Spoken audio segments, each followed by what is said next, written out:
guys, so kanang mamahaw ta actually gaina pa ni siya nga video kaning buntag kay mahaw ko, then napalit ko sudan, and then nagpapalit guguan ka ng saging kay ay mahalas saging ron oy. Grabe, isa ka buok 10 pesos kaayo ano grabe namang mahal ra sa mapabalito ni ron no. Actually kanang ga-adjust pa ko no sa akong ipon maong anak ko magkaon kay medyo pangit siya kay sa pikas masakit, wala pa totally na heal, and then maong anak ko magkaon kanang medyo strange but anyway na ko i-share sa inyo ba kanang ato ra niya bitaw ko no kanang di ba magsimba ko gaina, and then mga ano ata ko na ito simbahan ka ng mga 9 na kay bro. Nalit mo kong mata, supposed to be dapat mga 7 dito na ko, or before 7:30 dapat dito na ko kay usually mga 7 kapin man na mag-umpisa dito. And then so late man ko, so sa next nga mass na pud ko nga moapil, so mo to siya nagsimba and then nanaway share gamay ka ng kanang di ba naglingkod ko, tapos sa unahan sa akong lingkuranan kay kanang naglingkod nga lalaki unya mo litaw siguro to kay kuan pa magporma kanang siguro edad niya kay kan mga 30 to 34 ingan na din kabalo ba ka nga kanang medyo nice ganan ko siyang kanang pamarog bitaw niya kanang kanang simple like siya kanang nga lalaki, and then kanang limpyo siya, hinlo siya siguro or basin bayot siya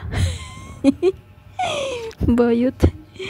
ambot lang kung bayot siya, basta medyo siya laki man siguro to,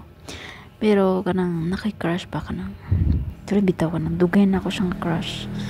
mga pila na kabulad kabal mo kinsa siya kanang wala ko balo kung kinsa siya, pero dito aras sa sa may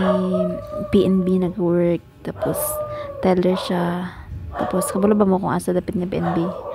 sa sa kanang sa may CM Recto nga PNB branch kanang kanang siya kanang medyo chubby yun gamay, kanang puti-on siya, tapos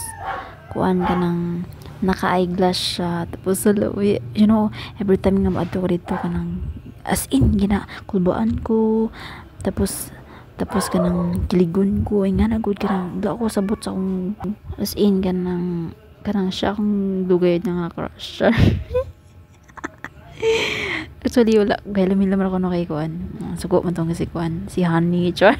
Honey. Tapos kanang anak ko saya for me bagay ko saya nga wala kay crush oy ikala kong love mana pa sa ko nga kanang since tong nakilala ta ka wala na ko gana nga mo sa crush pa sa uban nga ikaw ra jud bot bitaw di man na lain kung magka-crush diba kay natural man ang feelings, diba? Pero actually panagsara jud ko sa siguro sa isa ka bulan ka isara jud ko maka feeling na ay na attract ko sa iya nga, pero ano ta mawala okay ra po di nga na good kanang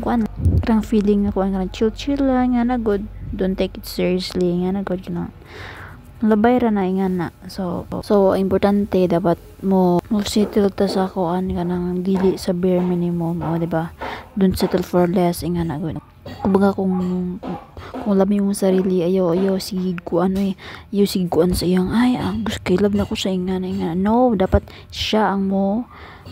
sa imo mo initiate nga himuon niya to prove nga love ka niya. Moro to dagan ako isulti. Bye.